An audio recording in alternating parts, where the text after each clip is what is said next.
Welcome back to everyone. तो बच्चों, आज आप सभी का एक बार पुनः आपके अपने YouTube चैनल विलेज एजुकेशन 700 पर पुनः स्वागत करता हूं। तो आज हम पढ़ने वाले हैं कॉम्प्लेक्स सेंटेंस के विषय में। और कुछ बच्चों का कमेंट बार बार आया कि सर नाउन क्लास का यूज करते हुए कॉम्प्लेक्स सेंटेंस बनाने में बहुत सारी डिफिकल्टीज आती हैं। तो मैंने सोचा क्यों ना एक अच्छी सी वीडियो बना के आप सभी के लिए अपलोड कर दिया जाए YouTube पर, ताकि आपके कंफ्यूजन हमेशा के लिए खत्म हो जाए। तो बिना समय गवाए हम लोग चलो अच्छे से समझ लेते हैं कि आखिर कैसे नाउन क्लास का प्रयोग करते हुए कॉम्प्लेक्स सेंटेंस बनाए जाएंगे। राइट, रूल आपका है, एक कॉम्प्लेक्स सेंटेंस में एक प्रिंसिपल क्लास होता है और एक से अधिक सबऑर्डिनेट क्लास हो सकते हैं। फिर से आपको बता दें, प्रिंसिपल क्लास जो होती है यह अपना पूरा भाव देने के लिए एकदम अपने ऊपर डिपेंड होती है, इसे किसी अन्य की आवश्यकता नहीं होती। जबकि सबऑर्डिनेट क्लास अपना पूरा सेंस देने के लिए इस प्रिंसिपल क्लास पर डिपेंड होती है। फिलहाल इस टॉपिक की गहराई से चर्चा हम फिर नेक्स्ट वीडियो में करेंगे जब हम क्लास पढ़ाएंगे। राइट, अभी हम फिलहाल नाउन क्लास का प्रयोग करते हुए कॉम्प्लेक्स सेंटेंस कैसे बनाएं ये सीख जाएं। इतना पर्याप्त है आपके बोर्ड परीक्षा में आपके अच्छे नंबर आने के लिए। आपके 2 नंबर का जो आता है एक सेंटेंस, ये आपका बिल्कुल इंपॉर्टेंट है जानना, और आपको ये आना ही चाहिए। चलिए देखते हैं। सबऑर्डिनेट क्लास और प्रिंसिपल क्लास दो आपको नजर आ रहे हैं आपके सामने, बट इसके कई पार्ट्स हो सकते हैं। जैसे कि ये तो अपनी अकेली हो गई, और सबऑर्डिनेट क्लास 3 प्रकार की होती है, जैसा कि आपके सामने बताया गया। यहाँ पर नाउन क्लास, एडजेक्टिव क्लास और एडवर्ब क्लास, ये टाइप्स ऑफ हो गए subordinate clause. Okay, principal clause को इंडिपेंडेंट क्लास कहा जाता है और इसी को मेन क्लॉज भी कहते हैं, इसी को मेन क्लॉज भी कहते हैं। राइट, और सबऑर्डिनेट क्लास को डिपेंडेंट क्लास कहा जाता है। ठीक है, ये तो हो गया छोटा सा परिचय। अभी नाउन क्लास के बारे में जानो बच्चों। तो यहाँ पे नाउन क्लास में प्रयोग होने वाले कुछ कंजंक्शन हैं, जैसे कि WH family, what, when, where, why, whose, whom, ये सभी इस परिवार में आते हैं, WH से स्टार्ट होने वाले। तो ये सभी इसमें यूज होते हैं। और जैसे कि हु की कौन, व्हेन की कब, वेयर की कहाँ, दैट सबसे ज्यादा इसमें दैट ही यूज हो जाता है। और ये कुछ रूल्स हैं जिसके द्वारा आपको चीजों को समझना है। तो थोड़ा गौर करिएगा बच्चों, क्योंकि थोड़ा सा वीडियो लंबी ना होने पाए, इसलिए थोड़ा हम स्पीड में बोल रहे हैं। यदि आपको लगता है तो आप कमेंट करके बताएं, तो भाई स्लो हो जाएंगे। ओके, यदि वाक्य असर्टिव हो, ये बात अपने माइंड में बिल्कुल फिक्स करना है सभी स्टूडेंट्स को। पहला रूल, यदि वाक्य असर्टिव हो, 2 सेंटेंस 3 सेंटेंस हो सकते हैं और वो सभी असर्टिव हो। तो असर्टिव कौन से सेंटेंस होते हैं? असर्टिव के अंतर्गत 2 टाइप के सेंटेंस लेते हैं, पॉजिटिव एंड नेगेटिव। जैसे कि Ram is drinking water, this is assertive sentence. Ram is not drinking water, this is assertive sentence. Okay, तो यहाँ पे यदि वाक्य असर्टिव हो तथा एक वाक्य के अंत में इट, सो, दिस या दैट भी हो सकता है। एक वाक्य अंत में अगर ये सब पाए जाए, इट, सो, दिस, दैट, तो 100% आप जान लीजिएगा कॉम्प्लेक्स अगर आप बनाने चलें तो फिर इन शब्दों को हटा देना है और उसमें दैट कंजंक्शन ही लगाना है। इन शब्दों को हटाना है और एक दैट कंजंक्शन लगाना है। इस बात को एकदम अच्छे से आप याद रखेंगे। अब बच्चों, वास्तव में नाउन क्लॉज काम क्या करता है, पहले आप ये जाने नाउन क्या काम करता है। नाउन काम करता है किसी वर्ब का सब्जेक्ट बनता है, किसी वर्ब का ऑब्जेक्ट भी बनता है, और या प्रीपोजिशन का भी ऑब्जेक्ट हो सकता है। ओके, इसी प्रकार से यहाँ पे ये पूरा क्लाज ही एक वर्ब का सब्जेक्ट बन सकता है, एक वर्ब का ऑब्जेक्ट बन सकता है। कैसे बन सकता है, इन एग्जांपल के थ्रू आप समझने की कोशिश करेंगे। जैसे एग्जांपल नंबर 1 हमारा है, Ram is a good student. Ram एक बहुत अच्छा छात्र है। It is known to all, ये सब जानते हैं, सबको पता है। तो यहाँ पे एक और चीज याद रखिएगा, दोनों सेंटेंस असर्टिव हैं, और यदि आपको व्हाट क्वेश्चन करने से आंसर मिल जाता है, क्या व्हाट क्वेश्चन करने से आंसर मिल जाता है, तो 100% उस सेंटेंस में दैट लगाइएगा जो आंसर के रूप में मिला। जैसे कि Ram is a good student, that is complete sense. इसमें आपको एकदम कंप्लीट भाव प्रकट हो रहा है कि राम एक अच्छा छात्र है, that's all, no doubt. But यहाँ it is known to all, ये सब जानते हैं। बच्चों मैं ही आ जाऊं आपकी क्लास में और कह दूं कि बच्चों ये सब जानते हैं, आप सभी लोग कहेंगे सर क्या जानते हैं, ऐसा क्या है जो सब जानते हैं? तो मेरा आंसर होगा अरे भाई राम, राम आपकी क्लास का जो बच्चा है राम नाम का, वो बहुत ही अच्छा स्टूडेंट है। तो सारा फोकस किसकी तरफ जाएगा? राम की तरफ। कोई बच्चे नाराज भी हो जाएंगे, कहेंगे अरे राम ही अच्छा है, हम बेकार हैं क्या, हम भी तो अच्छे हैं। ओके, फिलहाल अभी चीज़ें यहीं तक सीमित रखें, क्लास में ना जाएं। तो यहाँ देखिए it is known to all, ये सब जानते हैं। क्वेश्चन किया जाए क्या जानते हैं, आंसर मिला ये वाली बात, राइट। तो यहाँ पे आपको एकदम आसानी से बना देना है, पहले ये लिखना है it is known to are, it is known to are, it is known to are. अब दैट कहाँ लगा? मैंने कहा था जो आंसर में मिले, क्या ये वाली पूरी क्लास आंसर में मिली, तो इसके आगे दैट लगा के that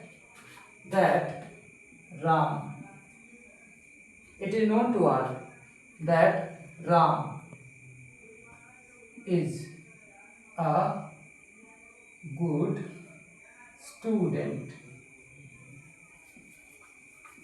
Okay, it is known to all, ये सब जानते हैं that Ram is a good student। यहाँ पर इस वर्ब का ये पूरा क्लास, अभी तो मैंने ऑब्जेक्ट ही बनाया है, इसे मैं सब्जेक्ट भी बना सकता हूँ। कैसे? या फिर आप इसे ऐसे भी बना सकते हैं, बट दैट कहाँ लगाना है? तो आपने देखा कि दैट कहाँ लगाना, सबसे इंपॉर्टेंट पॉइंट आप अपने माइंड में फिक्स करें बच्चों की दैट लगाना कहाँ है। व्हाट क्वेश्चन करने से जो आंसर मिला उसी में लगाना है। इस ये आंसर के रूप में आया तो देखिए इसमें हमने लगा दिया और ये पूरी क्लास हो गई, और ये इस नो वर्ब का ऑब्जेक्ट बनी है अभी। और अब हम देखते हैं आगे इसी एग्जांपल को कैसे और कितने प्रकार से कर सकते हैं, राइट। नेक्स्ट इसी एग्जांपल को अगली बार कुछ ऐसे, आंसर मिला था ये वाला, तो हम ऐसे भी कर सकते हैं, बिल्कुल कर सकते हैं दैट अब यहाँ पे Ram is a good student,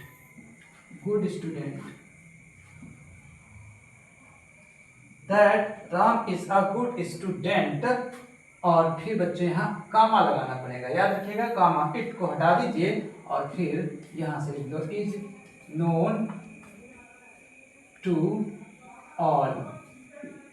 और यहाँ पर आप देख लीजिए ये पूरा का पूरा ये वाला हमारा क्लास इस वर्ब का सब्जेक्ट बन गया। पहली बार ऑब्जेक्ट, इस बार ये पूरा क्लास ही, केवल राम नहीं, ये पूरा क्लास ही इस वर्ब का सब्जेक्ट बन गया। तो subject to a verb, object to a verb, ऐसे करके ये कार्य करता है। चलिए बच्चों अगला एग्जांपल आपके सामने है, जैसे Gita is good girl, Gita is good girl, Gita एक अच्छी लड़की, Gita is a good girl, right.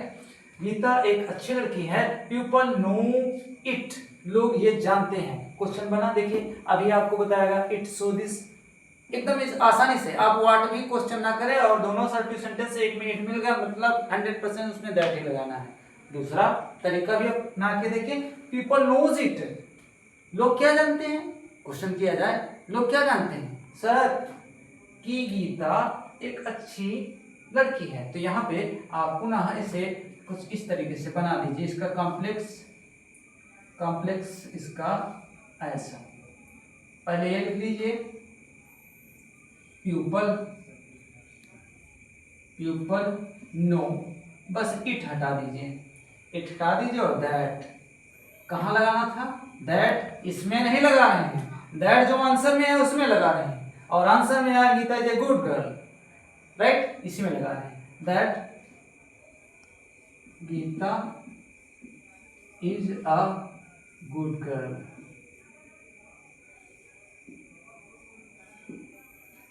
है ना, एकदम इजी, एकदम आसान, राइट।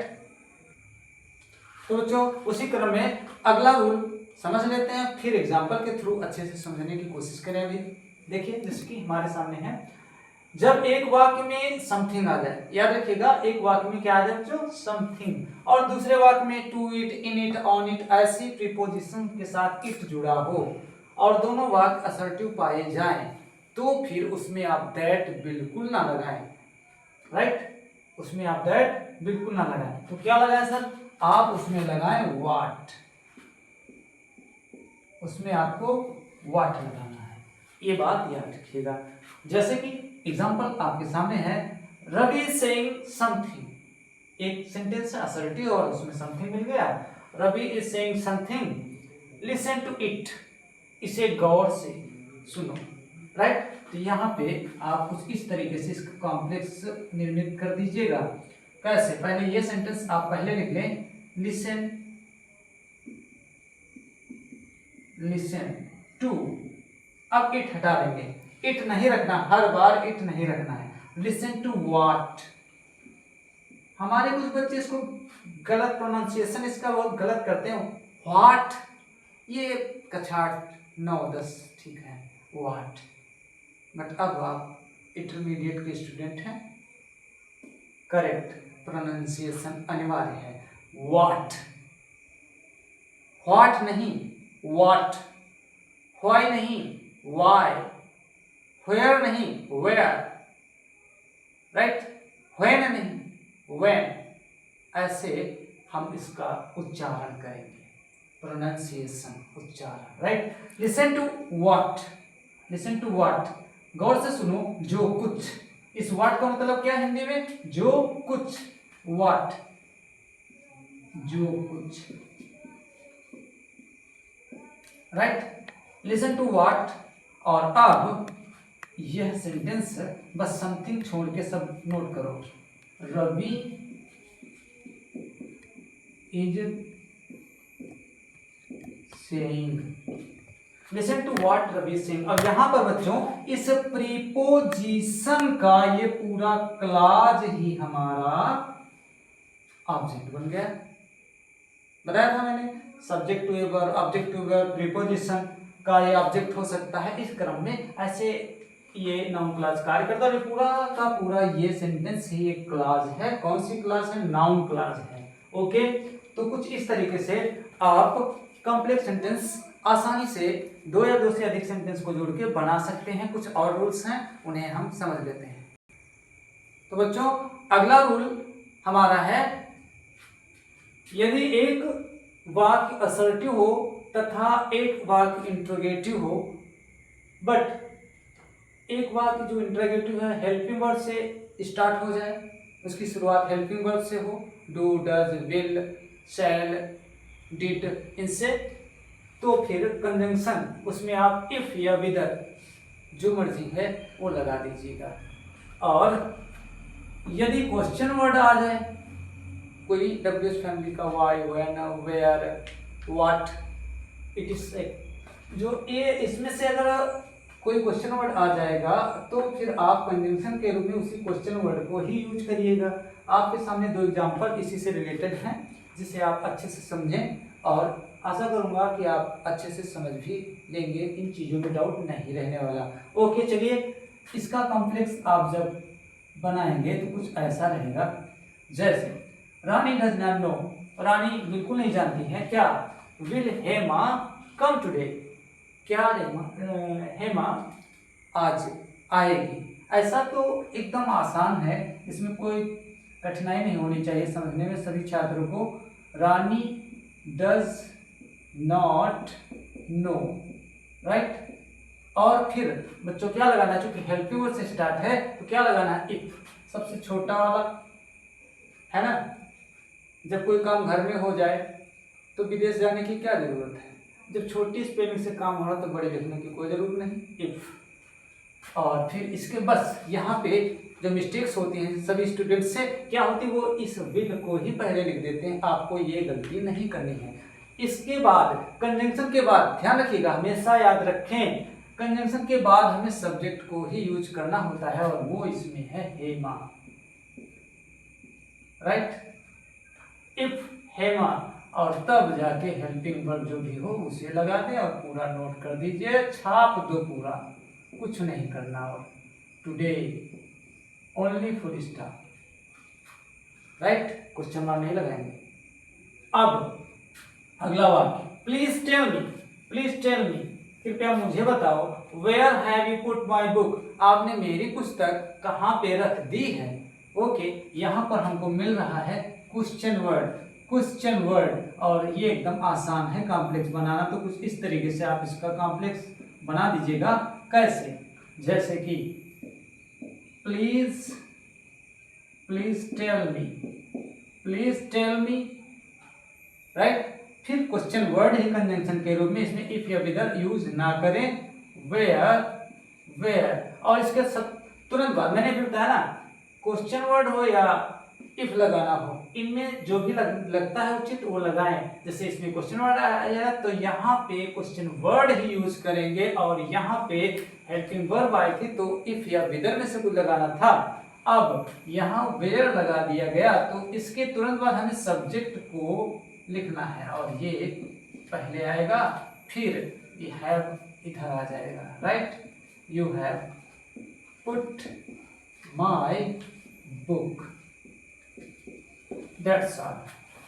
कुछ इस तरीके से आप इन सेंटेंसेस को जोड़ के एक नया कॉम्प्लेक्स सेंटेंस बना सकते हैं। दो अलग सिंपल सेंटेंस है और इनको जोड़ के आपने कॉम्प्लेक्स सेंटेंस बना दिया, किस प्रकार से, नाउन क्लास का प्रयोग करते हुए। तो बच्चों आपके समझ में आ गया होगा कि एकदम आसानी से इनको हम बना सकते हैं, इनमें ज्यादा प्रॉब्लम नहीं। और एक खास बात, हम चाहते हैं हमारे क्षेत्रीय बच्चे जो हमको जानते होंगे, क्योंकि दूसरे जिले के तो बच्चे यहाँ आना मुश्किल है, ओके। तो जो गरीब टाइप के बच्चे हैं हमारे, जिनको पढ़ाई में प्रॉब्लम्स होती हैं और वो कोचिंग नहीं जा पाते, तो यदि वो चाहें तो हमारे यहाँ ऑफलाइन क्लास ज्वाइन कर सकते हैं। मिनिमम फीस कोई हाई कॉस्ट वाली फीस आपसे नहीं लेंगे, मिनिमम 200 रुपीज़। और हमारे यहाँ वो ऑफलाइन क्लास 3 बजे से ज्वाइन कर सकते हैं। और यदि आपके माता पिता नहीं हैं, आप ही सारा परिवार चलाने वाले बच्चे हैं, तो फिर आप फ्री ऑफ कॉस्ट भी यहाँ स्टडी कर सकते हैं। आपको कोई चार्ज पे नहीं करना होगा। यदि आपकी इच्छा हो तो बिल्कुल आइएगा और आपको पूर्ण शिक्षा प्रदान की जाएगी। चलिए आगे वीडियो में बढ़ते हैं। तो बच्चों कुछ और एक नियम के साथ बढ़ते हैं आगे। यदि वाक्य असर्टिव हो, लेकिन एक वाक्य में आपको मे भी मिल जाता है, एक वाक्य में मे भी मिल जाता है, और फिर आप कॉम्प्लेक्स बनाते हैं, तब फिर उसमें इफ या वेदर में से जो उपयुक्त लगे आपको कोई सा भी एक कंजंक्शन यूज कर सकते हो।